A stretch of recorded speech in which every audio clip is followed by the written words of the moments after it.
राजीनामा द्या, राजीनामा द्या, राजीनामा द्या, राजीनामा द्या, राजीनामा द्या.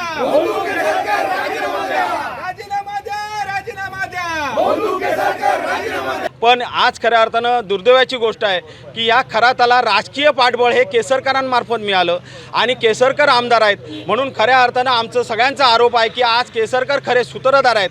कारण राजकीय पाठबळ जर कोणाचं मिळालं, कारण केसरकरांनी हे मान्य केलेलं आहे, केसरकरांनी हे मान्य केलं आहे की मी सगळ्या अनेक राजकीय पुढाऱ्यांची ओळख ही मी ओळख त्यांची करून दिलेली आहे. त्यामुळे केसरकरांनी जर मान्य केलेलं आहे की जर मी बऱ्याचशा राजकीय पुढाऱ्यांची ओळख ही खरातांबरोबर करून दिलेली आहे तर खरे सूत्रधार हे दीपक केसरकर होतात. त्यामुळे खऱ्या अर्थानं सर्वप्रथम SIT मार्फत त्यांची चौकशी झाली पाहिजे.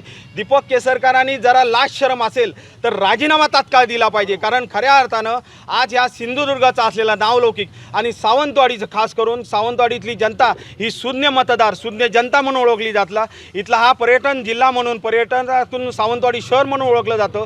ह्याचा जो नावलौकिक यापूर्वीच्या ज्या राजकीय आमच्या लोकप्रतिनिधी असेल नेत्यांनी असेल मिळवलेला होता तो खऱ्या अर्थानं धुळीस मिळवण्याचं काम म्हणजे आज खऱ्या अर्थानं सिंधुदुर्ग जिल्ह्यावर सावंतवाडी विधानसभेवर कलंकाचा ठपका जर दीपक केसरकरांच्या माध्यमातून लागला आहे त्याच्यामुळे त्यांचा राजीनामा घेणं तात्काळ गरजेचं आहे. आणि त्यामुळे आज खऱ्या अर्थानं आम्ही आज इथे प्रांत कार्यालयावरती माननीय मुख्यमंत्र्यांना निवेदन देण्यासाठी म्हणजे प्रांत साहेबांच्या माध्यमातून उपविभागीय कार्यालयावर आलेलो आहोत.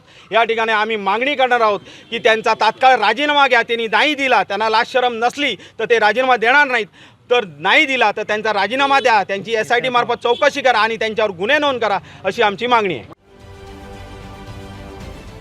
महाराष्ट्रातील सर्व बातम्यांचे विश्वासार्ह व्यासपीठ सकाळच्या सर्व सोशल मीडिया प्लॅटफॉर्मला लाईक, फॉलो आणि सबस्क्राईब करा. तसंच सर्व नोटिफिकेशनसाठी बेल आयकॉन प्रेस करायला विसरू नका.